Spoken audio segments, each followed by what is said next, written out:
Assalamualaikum warahmatullahi wabarakatuh. Halo, apa kabar sahabat-sahabat pelajar di seluruh Indonesia, dimanapun Anda berada. Semoga teman-teman selalu diberikan kesehatan, diberikan kekuatan, dan kemudahan dalam mencapai cita-cita kalian. Amin. Senang sekali hari ini saya Edi bersama Rumah Belajar of Friends bisa kembali menyapa teman-teman dan memberikan semangat buat teman-teman semuanya. Karena kita semua pasti yakin dan percaya bahwa semangat bisa mengatasi semua persoalan yang kita hadapi, dan semangat bisa mengantarkan kita kepada cita-cita yang kita dambakan. Buat adik-adikku yang saat ini sedang berada di kelas 12, tidak terasa teman-teman sudah berada pada fase akhir dari pembelajaran di SMA. Dan tentu saja fase terakhir ini adalah satu fase yang penuh dengan perjuangan. Satu fase yang sangat menegangkan mungkin, satu fase yang penuh tantangan. Menyita begitu banyak pikiran, waktu, dan tenaga dari teman-teman. Kenapa seperti itu? Karena di tahun depan teman-teman sudah dihadapkan pada berbagai ajang kompetisi, ujian masuk perguruan tinggi negeri guna meraih gelar mahasiswa perguruan tinggi negeri. Suatu gelar yang didambakan oleh begitu banyak pelajar di Indonesia. Dan untuk mencapai itu semua, Rumah Belajar of Friends telah menyiapkan program-program yang luar biasa, yang terukur, terarah, dan terpadu. Sebentar lagi, teman-temanku akan menikmati video pembelajaran dari Rumah Belajar of Friends berkaitan dengan pembahasan soal Panter Online. Apa itu Panter Online? Panter Online adalah suatu program belajar pra-tryout untuk mempersiapkan teman-teman menghadapi soal tryout yang akan dilaksanakan oleh Rumah Belajar of Friends. Intinya adalah teman-teman kita berikan kesempatan untuk beradaptasi terlebih dahulu dengan soal-soal yang akan kita keluarkan. Dengan begitu, proses belajar teman-teman menjadi lebih jelas, lebih terarah, dan lebih terukur. Hanya Rumah Belajar of Friends yang memberikan program belajar begitu detail.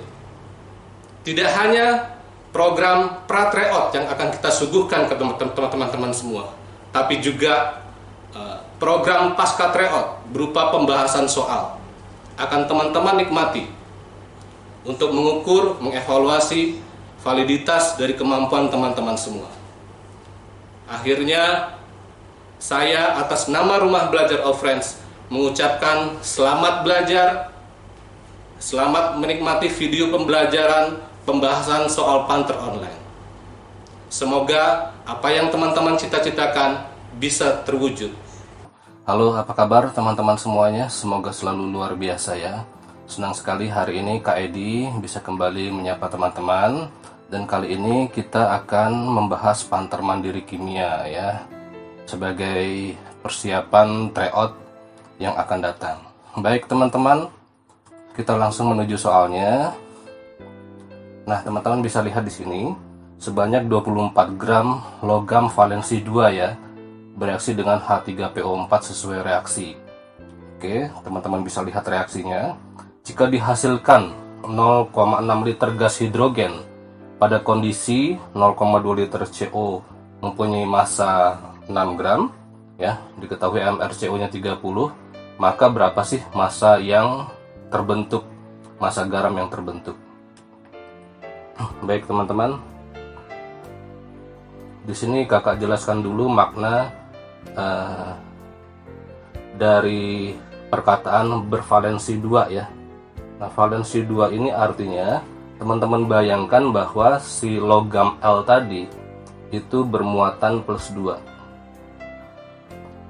Nah, kemudian dia bilang bereaksi dengan H3PO4. Nah, teman-teman kalau di sini L2+ bereaksi dengan H3PO4, maka teman-teman lihat anionnya. Nah, di sini anionnya adalah PO4. PO4 itu muatannya teman-teman sudah pernah belajar, itu muatannya 3 min ya. Jadi karena dia logam bervalensi 2 atau bermuatan plus 2, maka dia harus kita sandingkan dengan anionnya. Di sini anionnya adalah PO4 dan muatannya adalah 3 min. Sehingga L2 plus bertemu dengan PO4 3 min, nanti jadinya apa? Iya, pintar ya. Jadi L3 PO4 2 kali. Nah, ini yang harus teman-teman pegang dulu ya. Nah, bagaimana dengan reaksi yang XL, Y, H3PO4 dan lain-lain ini? Teman-teman tinggal sesuaikan saja. Di sini teman-teman bisa lihat bahwa L-nya ada 3. Berarti kita bisa tulis sebagai 3L ya. Karena L-nya ada 3 ditambah ya, YH3PO4. Berarti Y-nya berapa nih, Kak? Nah, di sini teman-teman bisa lihat bahwa PO4-nya ada 2. Berarti dengan demikian Y-nya itu adalah 2. 2H3PO4 itu ya. Menghasilkan apa? Menghasilkan, udah tentu ini L3PO4 2 kali ditambah gas H2 gitu ya. Nah, teman-teman lihat di sini H di kiri ada 3 kali 2 atau 6, maka di kanan juga harus 6. Berarti ini koefisiennya sama dengan 3 ya. Mudah-mudahan sampai sini paham ya adik-adik. Berikutnya ada perkataan bila dihasilkan 0,6 liter gas hidrogen pada kondisi 0,2 liter CO punya massa 6 gram. Apa artinya ini? Nah, jadi di sini kan teman-teman lihat di sini H2 yang dihasilkan adalah 0,6 liter.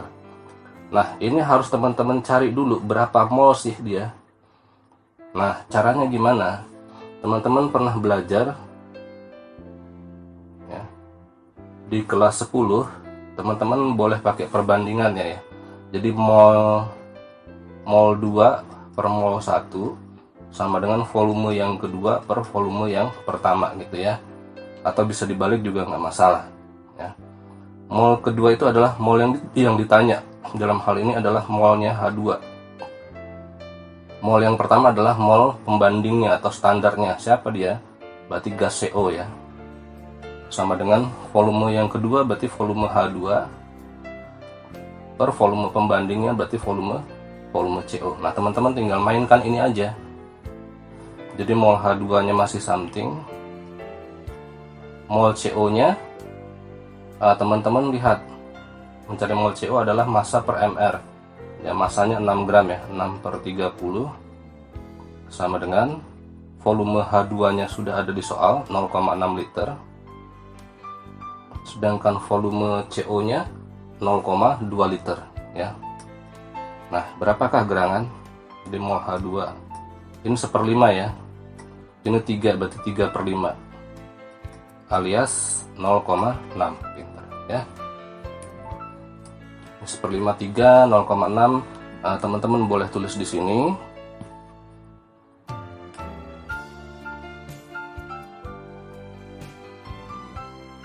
Oke, ini saya tulis 0,6. Oke, sampai situ jelas ya. Nah, yang ditanya massa garam yang terbentuk. Berarti ini dong, yang dimaksud garam adalah ini ya, garam. Garam itu adalah gabungan antara kation sama anion. Nah, sebelum mencari massa garam, teman-teman harus tahu dulu ini berapa mol. Lihat perbandingan koefisien dari garam dan gas H2 itu 1/3. Jadi kalau ini 0,6, berarti ini sepertiganya alias 0,2 ya. Tapi ternyata teman-teman tidak boleh bersenang hati terlebih dahulu. Kenapa? Karena AR dari L belum ada di soal ya. Wah, berarti teman-teman harus cari dulu nih AR dari si L ini gimana. Nah, karena nih 0,6 dan koefisien H2 sama L sama-sama 3, berarti ini pun sama teman-teman ya, sama 0,6. Nah, lantas teman-teman cari AR dari L dulu. Nah, tahu ini dari mana? Dari massa dibagi molnya nanti. Ini kan massa logam sudah ada ya di soal 24 ya. Jadi teman-teman tulis di sini ya. 24 dibagi 0,6 berapa dia? Ya, betul, 40 ya. Nah, kalau ARL sudah tahu ya, teman-teman hitung MR dari L3PO4 2 kali. Di sini kakak tambahkan yang belum ada ARP ya. ARP itu 31, O sama dengan 16. Itu ya adik-adik ya. Nanti udah kakak hitung di sini. Ternyata MR dari si L3PO42 kali itu adalah 310. Nanti teman-teman boleh hitung ya. Nah, dengan susah payah nanti 0,2 mol jika teman-teman kalikan dengan 210, ini hasilnya adalah 62 gram. Oke. Baik ya. Berikutnya nomor 2.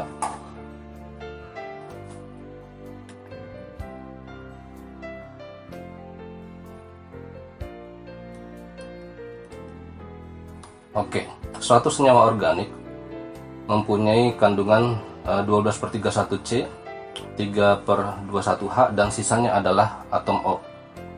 Jika massa molekul relatif dari senyawa organik itu adalah 62, maka jumlah atom H untuk setengah mol asam organik tersebut adalah berapa? Baik, teman-teman, langkah pertama teman-teman cari rumus empirisnya dulu ya, pakai perbandingan mol. Jadi unsur-unsurnya adalah C ya, berarti mol C dibanding mol H dibanding mol O ya. Mencari mol C itu cukup angka yang di atas yang kita ambil. Jadi di sini adalah 12 per ARC dibanding mol H itu 3 per ARH. Dan mol O berarti sisanya kan 31 total ya. Ini 12 sama 3 udah 15. Supaya jadi 31 berarti kurang berapa? Oke, bentar. 16 ya. 16 per ARO. Oke, teman-teman masukin nanti ya. ARC sudah familiar 12, ARH sudah tahu 1, ARO sudah sering muncul yaitu 16 ya. Jadi berapa nih Kak? Nah, kita lihat perbandingannya, berarti 1:3:1 ya. Nah, jadi rumus empirisnya ketemu adik-adik. Jadi rumus empirisnya adalah CH3O ya. Until here mudah-mudahan teman-teman paham ya. Lalu teman-teman harus cari rumus molekul atau rumus yang sebenarnya. Caranya gimana ya? Kita cari MR dari si rumus empiris tadi, MR dari CH3O, kita kali dengan suatu bilangan N sama dengan MR dari senyawa. Oke, C itu 12, HR-nya C12, ARH 1 kali 3 tambah 16, berarti ini dapat 31 ya. MR senyawa sudah ada di soal, itu adalah 62. Oke, so N only adalah 2. Berarti ketemu nih teman-teman. Berarti rumus molekulnya adalah ya, kalau N-nya kita masukin 2, berarti rumus molekulnya adalah C2H6O. Ya, oke, kita lanjutkan. Yang ditanya apa nih Kak? Oke. Yang ditanya di sini adalah apa yo? Jumlah atom H ya dalam 0,5 mol asam organik. Jadi jumlah atom H itu sama dengan ini ya, ada berapa nih dalam satu molekulnya? Ada 6 ya. Berarti 6 dikali molnya ada berapa? 0,5 dikali bilangan Avogadro. Avogadro berapa? 6,02 kali 10 pangkat 23. Berapa tuh? Ini 3 kali 6,02 dapatnya nanti akhirnya 18,06 kali 10 pangkat 23 ya. Oke, jadi jawabannya apa? Cinta ya. Next slide. Oke, ini apalagi nih, ada grafik nih ya. Dari grafik laju reaksi ya, perbandingan laju antara si A itu yang biru ya, dengan si C itu yang hijau, itu berapa banding berapa. Oke teman-teman, kakak jelaskan dulu. Kalau grafiknya turun begini, yang turun ini adalah kita sebut dia dengan reaktan ya. Kenapa? Karena reaktan itu selalu bereaksi, maka makin lama makin berkurang atau makin habis. Sedangkan dua grafik ini yang merah dan hijau ini adalah produk. Jadi produk makin lama makin meningkat atau makin bertambah. Oke. Bentar ya. Jadi kalau teman-teman buat di sebelah kiri ini ada si A, benar ya, si A ya. Oke, kan reaktan di kiri ya, lalu panah, ada si B di kanan sama si C. Nah, kita belum tahu nih koefisien mereka berapa. Oke, kita mulai berhitung ya. Di dalam reaksi itu kan ada kondisi mula-mula, reaksi, sisa ya guys. Nah, seperti ini. Kita ikutin aja. Mula-mulanya A nya ada berapa tuh? 0,8 ya. Kemudian setelah beberapa saat dia tinggal tersisa berapa? Tersisa 0,4 tuh ya, 0,4. Sedangkan si B mula-mula nggak ada. Tahu-tahu setelah bereaksi dia akhirnya jadi 0,4. Lalu si C mula-mulanya nggak ada ya, setelah bereaksi dia jadinya 0,2.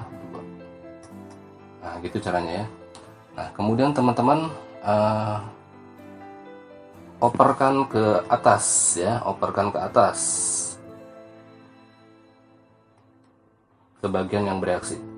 Nah, ini berarti si C 0,2 ya, si B 0,4, si A berarti berapa? Mula-mula 0,8, sisa 0,4, berarti yang bereaksi 0,4 ya. Nah, teman-teman lihat perbandingan perbandingan molaritas pada bagian R, bagian reaksi 0,4, 0,4, 0,2.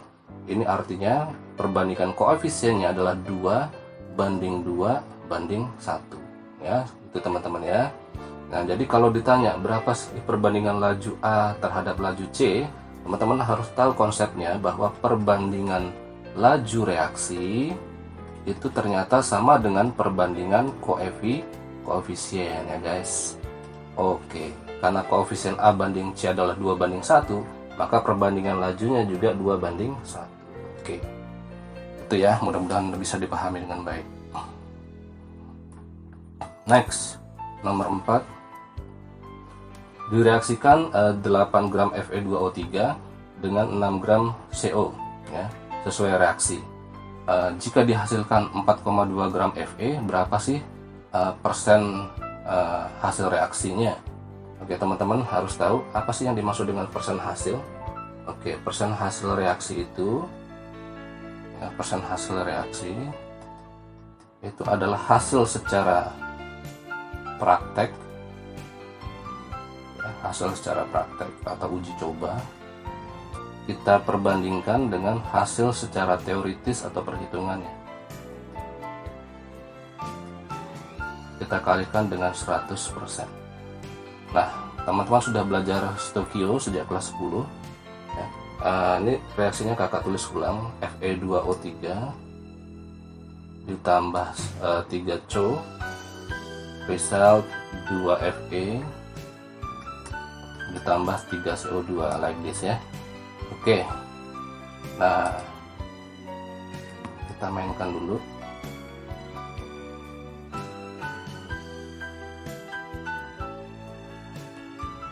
Oke, di sini ada 8 gram, berkolaborasi dengan 6 gram. Nah, ini kita rubah statusnya ya, yang gram-gram ini kita rubah jadi mol. Kita bagi dengan MR-nya, ini 160. Ini kita bagi MR-nya 30. Ini dapat berapa? 0,05 ya. Ini dapat berapa? 0,02. Nah, cara mencari siapa yang habis bereaksi, teman-teman bagi mol ini dengan koefisien masing-masing. Jadi 0,05 dibagi koefisiennya 1 berarti 0,05 ya. 0,02 dibagi 3 kurang lebih 0, ini 2 ya. 0,2 ini guys. Kelebihan 0 ya. Oke, 0,2. 0,2 dibagi 0,2 bagi 3 sekitar 0,06 ya. Jadi lebih kecil yang 0,05 ya. Jadi ini habis bereaksi. Oke ya. Jadi tadi apa? Kita bagi molnya dengan koefisien masing-masing. 0,05 bagi 1 kita bandingkan dengan 0,2 bagi 3. Ternyata hasilnya lebih kecil 0,05. Berarti yang habis si Fe2O3. maka kita lihat berarti Fe yang terbentuk itu berapa mol. Nah, kalau ini 0,05, si Fe-nya lihat perbandingan koefisiennya antara Fe2O3 dan Fe itu 1:2. Berarti kalau ini 0,05, berarti ini 2 kali lipatnya alias 0,01 mol gitu ya guys. Nah, kita tinggal rubah dia ke gram. Kita cari masanya. Ya, ARFE sudah ada di atas itu 56, kita kali aja dengan AR-nya 56. Berarti secara hitung-hitungan harusnya kita peroleh 5,6 gram besi. Nah, ternyata hasilnya adalah 4,2 gram. Oke, ternyata hasilnya cuma 4,2 gram ya.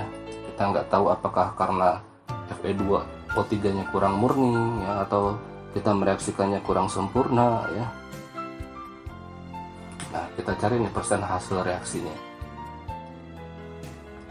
Persen hasilnya adalah 4,2 ya, secara praktek per 5,6 dikali 100%. Berapa tuh? Kita bagi 14 semua, 4,2 bagi 14 0,3 ya. Ini 5,6 bagi 14 0,4-an, berarti 3/4. 3/4, nama lainnya ada 75%. Oke, itu ya. Oke, lanjut. Nah, nomor 5 sama dengan nomor yang sebelumnya tadi ya, yang ada grafik itu.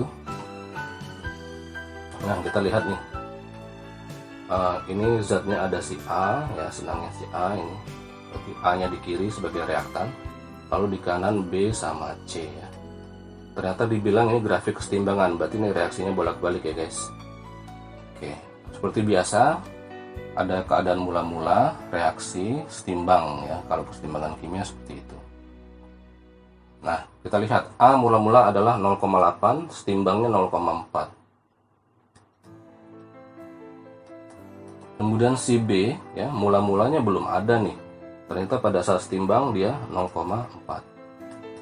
Dan si C ya, mula-mulanya belum ada, saat setimbang itu tersisa 0,2. Oke, kita naikin nih ya. Berarti ini 0,2 juga. Ini 0,4 juga, berarti di sini 0,4 ya, teman-temanku. Nah, dengan demikian jelaslah bahwa perbandingan koefisiennya adalah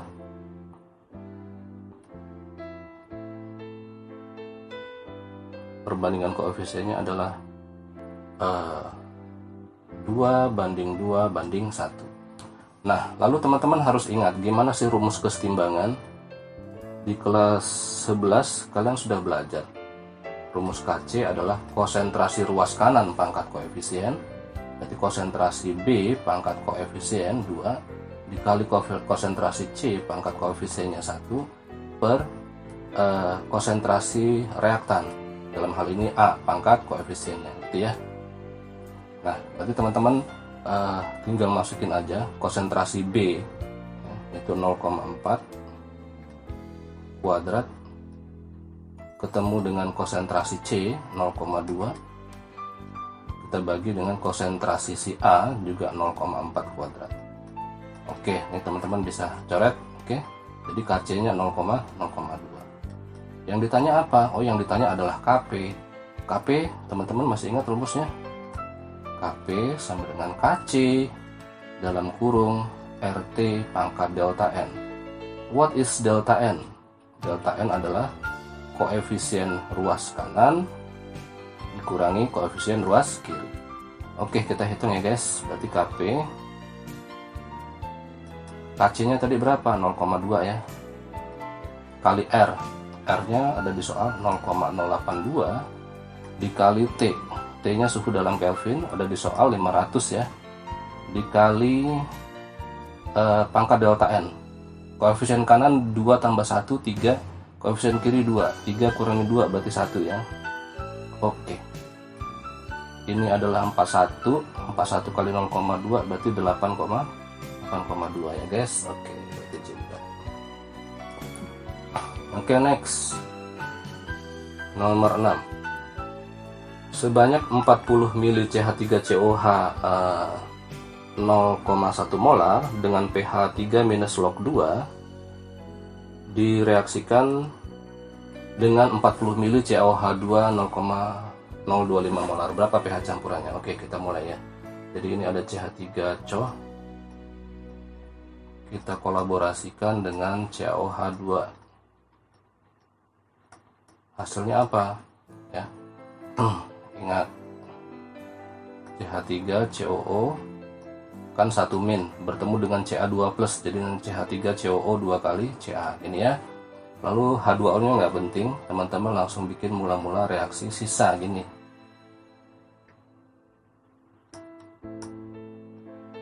Oke guys. Oke, CH3COH nya 40 ml kali 0,1, berarti 4 ya. COH2 nya 40 kali 0,025, berarti 1. Oke, siapa yang habis?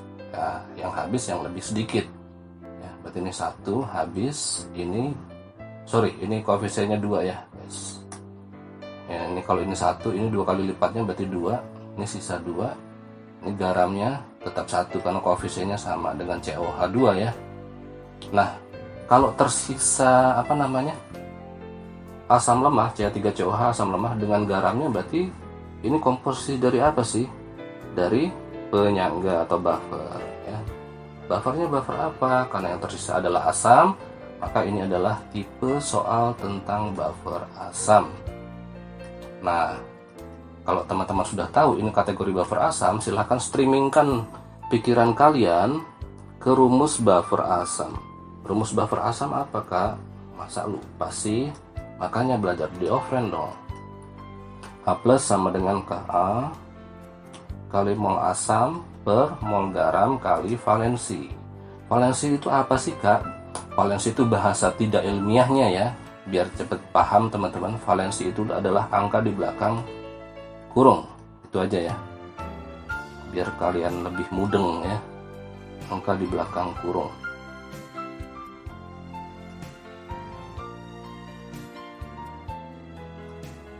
Oke ya, ini bahasa yang gak ilmiah, tapi untuk memudahkan teman-teman ingat ya.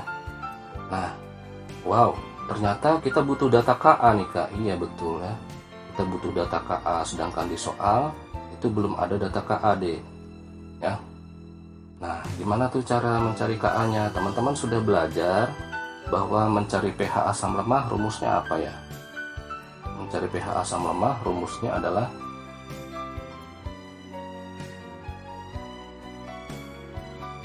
mencarinya adalah H+ sama dengan akar maka, Kak. Oke, akar maka, betul ya.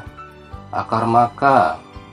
Oke, pH-nya 3 min log 2, berarti H+-nya 2 kali 10 pangkat min 3. Akar, molaritas asamnya 0,1 alias 10 pangkat min 1. Tinggal teman-teman cari Ka. Supaya akarnya lepas, kita kuadratkan ya. Dikuadratkan, berarti 4 kali 10 pangkat min 6 sama dengan 10 pangkat min 1 kali Ka. So, Ka only berapa? Pintar, 4 kali 10 pangkat min 5. Nah, kita kembalikan ke sini. Karena Ka-nya sudah ketemu, maka teman-teman wajib mencarinya ya. Oke. Masukkan ke sini. 4 kali 10 pangkat min 5 sama dengan mol asamnya berapa? 2. Sisa ya, posisi sisa ya. Per mol garamnya berapa? 1. Jangan lupa valensinya berapa? Nih, angka di belakang kurung 2 ya. Kali 2. Wow, 2 per 2 habis. Berarti 4 kali 10 pangkat min 5. Berarti pH-nya berapa guys? 5 min logaritma 4. Kok tidak ada? Jangan khawatir, log 4 kita uraikan lagi. Jadi log 2 pangkat 2 alias 5 min 2 log 2. Oke, seperti itu ya. Next, number 7. Nah, senyawa berikut yang merupakan senyawa yang bersifat optis ya. Nah, untuk lebih dalamnya kalian harus belajar di offline ya. Nah, karena ini pembahasan singkat, saya mau gambarkan ciri senyawa yang mempunyai isomer optis. Ciri senyawa dengan isomer optis itu di dalam strukturnya ada C chiral. Apa itu C chiral? Itu atom C yang mengikat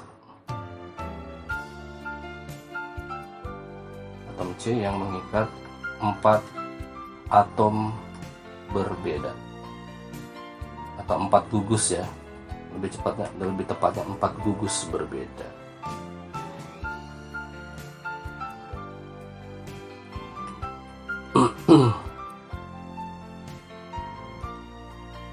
Empat gugus berbeda. Misalkan teman-teman seperti ini. C, ini atasnya ngikat gugus A, lalu kanannya B, bawahnya D, kirinya E. Nah, maka atom C ini kita sebut atom C chiral. Ketika suatu senyawa punya atom C chiral, maka dia akan mempunyai isomer optis ya. Nah, nanti teman-teman boleh coba satu persatu ya. Nanti ternyata setelah ditelusuri dengan baik, teman-teman akan bertemu jawabannya dengan yang E. Kalau kita buka yang E itu seperti ini teman-teman. Nah, CH3 kan seperti ini ya. Lalu CH itu begini. Lalu ngikat OH dia seperti begini. Lalu ngikat CH2 tuh, CH2. Lalu CH3 gini ya. Nah, mana yang C chiral? Iya betul. Itu atom C yang mengikat si OH-nya itu. Nah, coba lihat. C ini C chiral nih. Sebelah kanannya dia ngikat gugus CH2 CH3, bagian atasnya dia ngikat OH, bagian bawah ngikat H, sebelah kirinya dia mengikat CH3. Oke, nah ini namanya C chiral. Baik, kita lanjutkan. Nomor berikutnya, nomor 8. Molekul berikut yang berinteraksi antar molekul dengan gaya antar dipol dan punya hibridisasi sp3. Waduh, kalau mau lebih jelas, teman-teman saya sarankan les di offline aja deh ya. Ini buat teman-teman yang sudah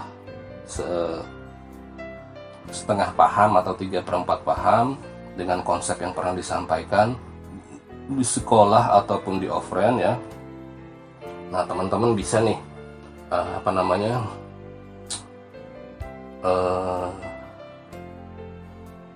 mengeksplor pengetahuan tentang gaya antar dipol dan hibridisasi ya. Gaya antar dipol itu terjadi pada senyawa polar ya. Gaya dipol terjadi pada senyawa polar. Ciri senyawa polar apa sih Kak? Cirinya itu adalah ada pasangan elektron bebas atau PEB ya. Kemudian bentuk molekul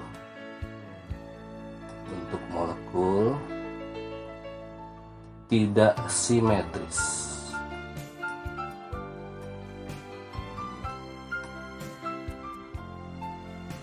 Oke. Bisa juga kalau teman-teman agak susah menerjemahkan bentuk molekul tidak simetris, bisa saya bantu dengan definisi berikutnya, yaitu atom yang terikat berbeda ya. Atom-atom yang terikat berbeda. Nah, inilah ciri dari molekul polar ya. Oke, misalkan apa nih yang ada PEB-nya? Misalkan kakak kasih contoh NH3. Nah, nanti teman-teman pelajaran kelas 10 ya, tentang NH3 pasti ada PEB dia. Kemudian bentuk molekulnya nggak simetris ya, ini kayak H2O ya, dia bentuk V ini tidak simetris ya.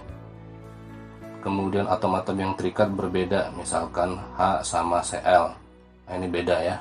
Oke, maka mereka ini kita sebut sebagai senyawa polar dan interaksi antar mereka berlangsung dengan gaya antar dipol. Nah, lalu teman-teman kakak jelaskan dulu tentang hibridisasi ya. Ini kaitannya dengan tipe molekul.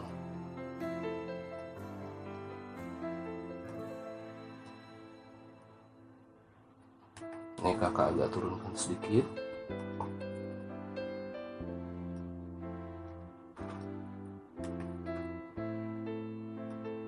Oke, di sini ya, tipe molekul sama hibridisasi. Oke, kalau tipe molekulnya AX2 artinya atom pusat mengikat dua atom lain, maka hibridisasinya adalah SP gitu ya. Kenapa gitu? Kan dia ngikat dua nih. Nah, huruf S 1 sama huruf P 1 tambah 1 2 juga nggak? Iya 2 gitu ya cara cepatnya.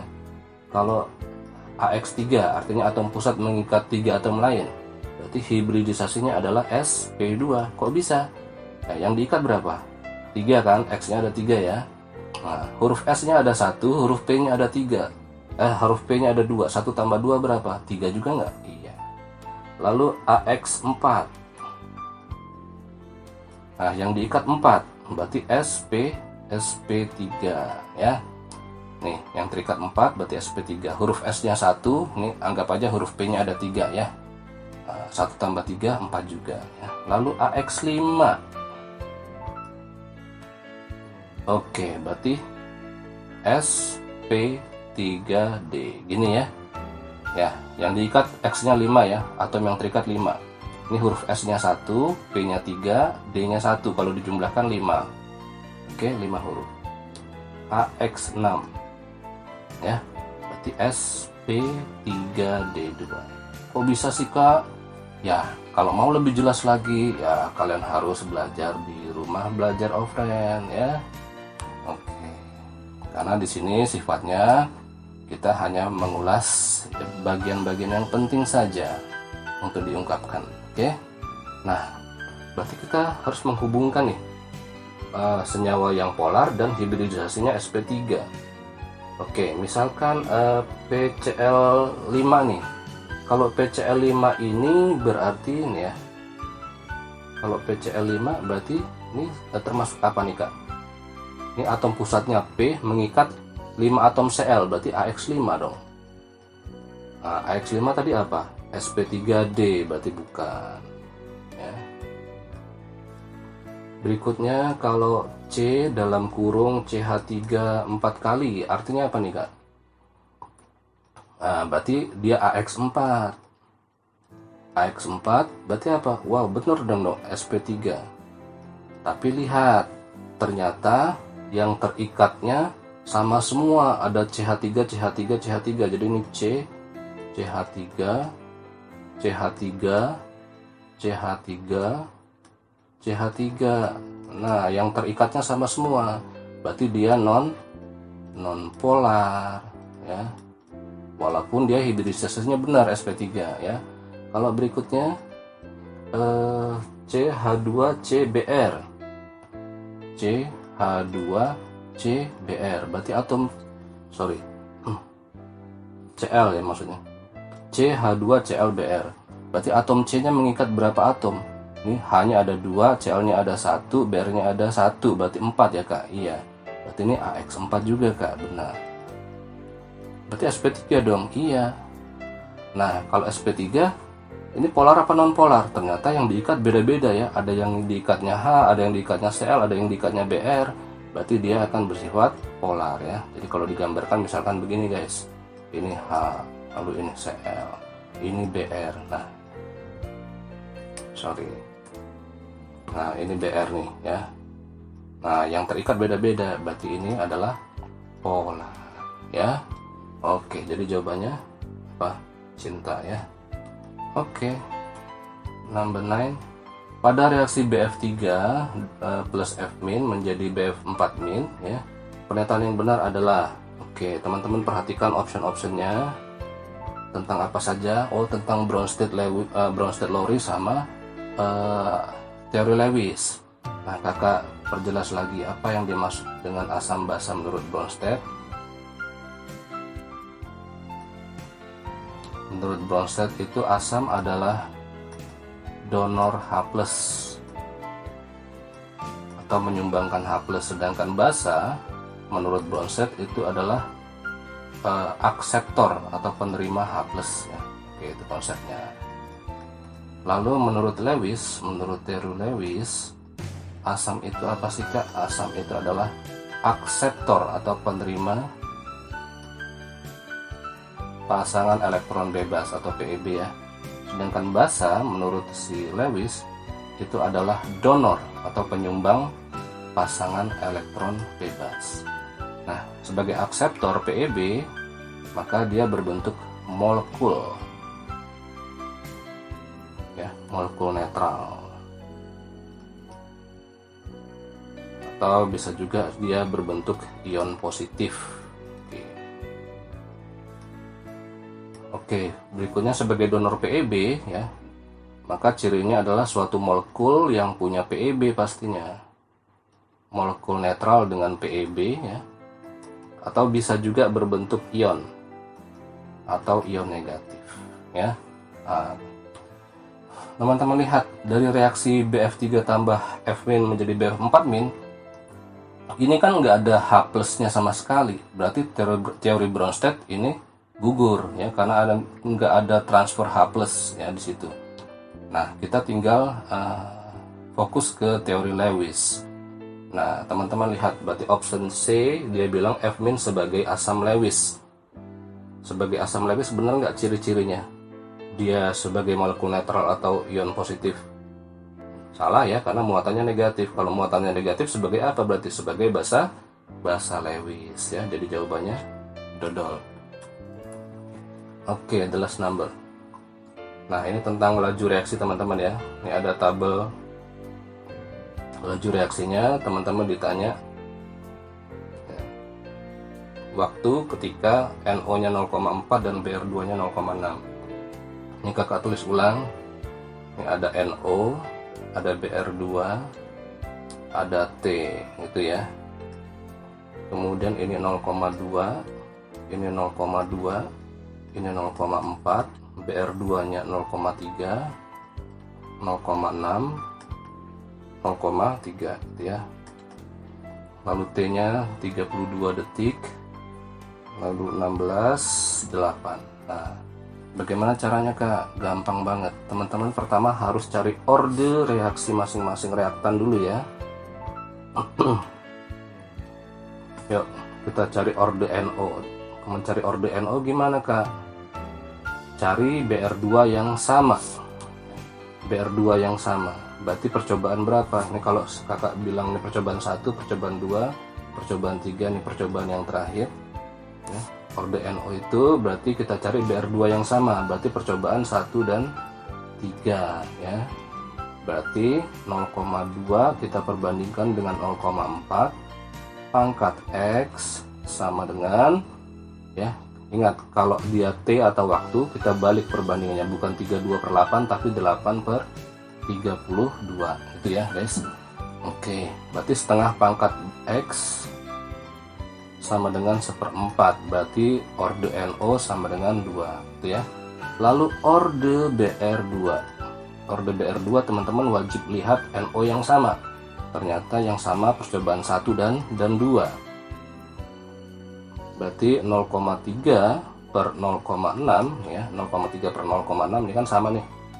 Pangkat Y sama dengan dibalik ya, bukan 32/16 tapi 16/32. Wow, berarti setengah pangkat Y sama dengan setengah, berarti Y only sama dengan 1. Bentar. Oh, nah sekarang bagaimana ketika NO-nya 0,4 dan BR2-nya 0,6? Lihat baik-baik. Mata Anda silakan berakomodasi maksimal ya. Teman-teman lihat. Dari sini ke sini misalkan. Atau yang gampang dari sini ke sini lah. Dari sini ke sini dikali berapa sih Kak? Dikali 1. Pangkatkan dengan orde NO. Orde NO tadi berapa? 2 ya. Tuh, orde NO 2 ya. Jadi boleh dari mana saja, boleh 1/4, 2/4, 3/4, atau dari 1 ke yang ditanya, dari 2 ke yang ditanya, dari 3 ke yang ditanya ya, boleh. Berarti ini 0,4 ke 0,4 kali 1 kuadrat gitu ya. 0,3 ke 0,6 dikali berapa? Dikali 2. Pangkatin dengan ordenya si Y. Pangkat 1. Berarti dari sini ke sini teman-teman, kita harus bagi dengan 1 kuadrat dikali 2 pangkat 1. Ya, 8 dibagi 2 berapa? Berarti 4. Jadi 4 detik jawabannya, teman-teman. Oke. Baik teman-teman, itu tadi pembahasan pantar mandiri kimia. Mudah-mudahan bisa dipahami dengan baik. Kalau masih belum paham, caranya gampang, segera bergabung ke Rumah Belajar Offense ya. Terima kasih atas atensinya. Salam dahsyat buat semuanya. Assalamualaikum warahmatullahi wabarakatuh.